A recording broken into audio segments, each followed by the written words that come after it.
জোৰ কৰি কাহিনী বতৰক ভদ্ৰলোকে সদায় ডকাইত বুলি কয়। আপুনি ডকাইত? আপুনি ডকাইত? আপোনাৰ ঘৰৰ ওচৰত ডাইমেনশ্যন হাউচিংটো মানুহজনে ক'বলৈ মোৰ মামা বুলি জানে? সেইজন মামাৰ জৰিয়তে মই সকলো কথা আপুনি কৰি থকা যোগাযোগৰ কথা মই আপোনাক জনাইছিলোঁ। জান তুমি মনত দুখ পাবা বুলি এইবোৰ কথা মই নিশ্চিত পোৱা নাছিলোঁ জান, কিন্তু একে ৰমেন বৰুৱাই আমাৰ কথাটো জানিও তেওঁ আমাৰ ওপৰত এই চক্ৰটো খেলি আছে।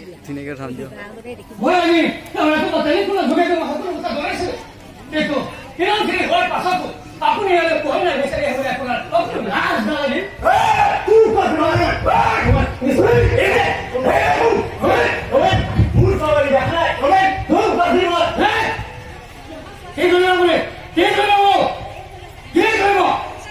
নিজৰ ব্যস্ত স্বাৰ্থৰ বাহিৰে জীৱন দান কিবা চিন্তা কৰি পাইছে? আমাৰ ভাল পোৱা প্ৰেম সম্পৰ্কে কোনো মূল্য নাই নেকি?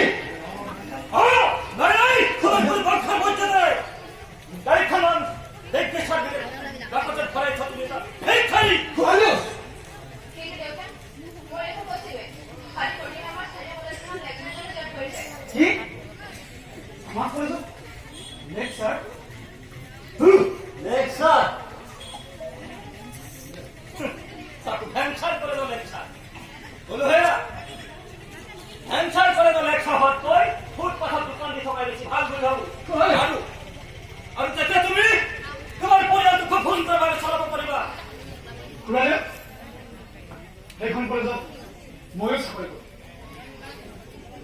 কেইদিনমানৰ ছুটীত আছিলোঁ বাবে মই জয়ন্তৰ কথাটো বুজি পোৱা নাছিলোঁ। এতিয়া গম পালে যেতিয়া চাহচাপৰ বন্ধুৰ লগে আৰু তেখেতে কৈলেও তেখেতক ভূগোলে খেতিয়কৰ সন্তানে অসংগ ধুমুহাৰ মাজতো খেতি চপাব জানে। আৰু মই সৰু কালতে ডকাইত দাই এখন এতিয়া মই মোৰ বিচনাৰ তলত সাঁচি পাইছোঁ। এতিয়া বোলে গভীৰ কথাটো মনত ৰাখিব। এতিয়া মই এৰিছোঁ।